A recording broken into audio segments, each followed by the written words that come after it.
அன்பு நண்பர்களே, அனைவருக்கும் அன்னை சமையல் உமாவின் அன்பான வணக்கங்கள். இன்றைக்கி அன்னை சமையலில் பார்க்க போகிறது பிரியாணி மசாலா. எப்போ நம்ம கடையில் தாங்க பிரியாணி மசாலா வாங்குவோம். இன்றைக்கி வீட்டிலே எப்படி சுலபமாக செய்யலான்றதை பார்க்கலாம். அளவு பார்த்திங்கன்னா வெஜிடபிள் பிரியாணிக்கு கம்மியாக போட்டுக்கோங்க, மட்டன் சிக்கன் பிரியாணிக்கு கொஞ்சம் அதிகமாக போட்டுக்கோங்க. வாங்க பிரியாணி மசாலா எப்படி செய்கிறதுன்னு பார்க்கலாம். இப்போ பிரியாணி மசாலா செய்கிறதுக்கு தேவையான பொருள் என்னென்னு பார்த்துக்கலாம். 5 பிரியாணி இலை, 3 கருப்பு ஏலக்காய், 10 நார்மல் ஏலக்காய், 3 அன்னாசி முக்கு, 10 லவங்கம், 5 பட்டை, 2 மராட்டி முக்கு, 2 ஜாவித்ரி, 1 ஜாதிக்காய். ஜாதிக்காவை உடச்சி போட்டுக்கணுங்க, அப்போ தான் நம்ம மிக்சியில் அரைக்கும் போது ஈஸியாக இருக்கும். இப்போ இதை எடுத்து தனியாக வச்சிடலாம். 2 டீஸ்பூன் சோம்பு, அரை டீஸ்பூன் சீரகம், 1 டேபிள் ஸ்பூன் கொத்தமல்லி விதை, அரை டீஸ்பூன் மிளகு, 1 டீஸ்பூன் கல்பாசி. இப்போ இது எல்லாத்தையும் வறுத்துக்கலாங்க. விருப்பப்பட்டீங்கன்னா வெயிலில் காய வச்சு கூட அரைச்சிக்கலாம். இப்போ இது எல்லாத்தையும் ஒன்று ஒன்றா சேர்த்துக்கலாம். பிரியாணி இலை, பட்டை, கிராம்பு, ஸ்டவ்வை ஸ்லோலே வச்சுக்கோங்க.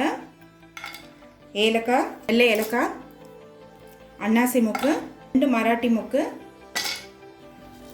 2 ஜாவித்ரி. இது எல்லாத்தையும் வறுத்துக்கலாம். கலர் மாறக்கூடாதுங்க, ஸ்டவ்வை ஸ்லோலே வச்சு வறுத்துக்கோங்க. கடாய் சூடாயிருச்சுன்னா ஸ்டவ் ஆஃப் பண்ணிவிடுங்க. அந்த சூட்லேயே வறுத்துக்கிட்டா கூட போதும்.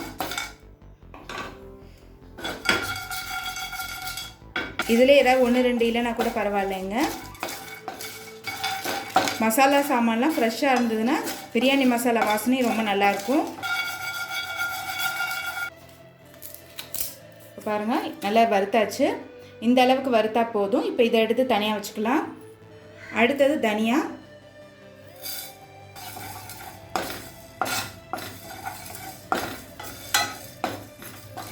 நல்லா சூடாகிடுச்சு, அதனால் நான் ஸ்டவ் ஆஃப் பண்ணிட்டேன்.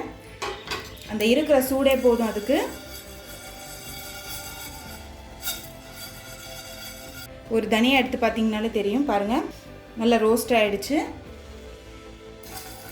இந்த அளவுக்கு வறுத்தா போதுங்க, கலர் மாறவே கூடாது.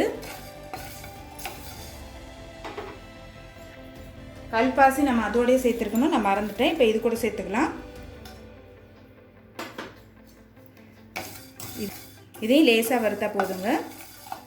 இப்போ இது எல்லாத்தையும் நல்லா வறுத்தாச்சு. இப்போ இதை எடுத்து தனியாக வச்சிடலாம். இப்போ 1 ஜாதிக்காய் இடித்து வச்சுருக்கேங்க. இவ்வளோ குவான்டிட்டி தேவையில்லை, இதில் பாதி சேர்த்துக்கிட்டா போதும்.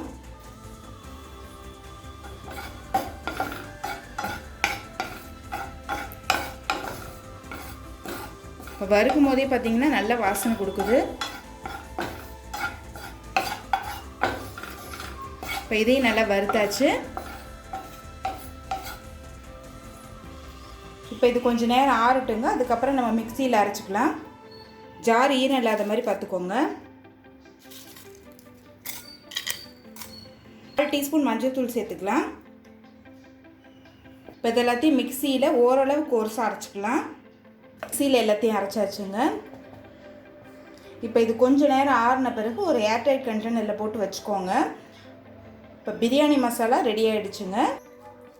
இப்போ சுவையான பிரியாணி மசாலா ரெடி ஆகிடுச்சு. கீழே டிஸ்கிரிப்ஷன் பாக்ஸில் மெஷர்மெண்ட் டீட்டெயில்ஸ் கொடுத்துருக்கேங்க, பார்த்துக்கோங்க.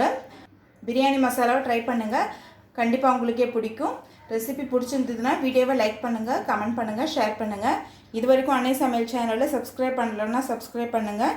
தேங்க்யூ.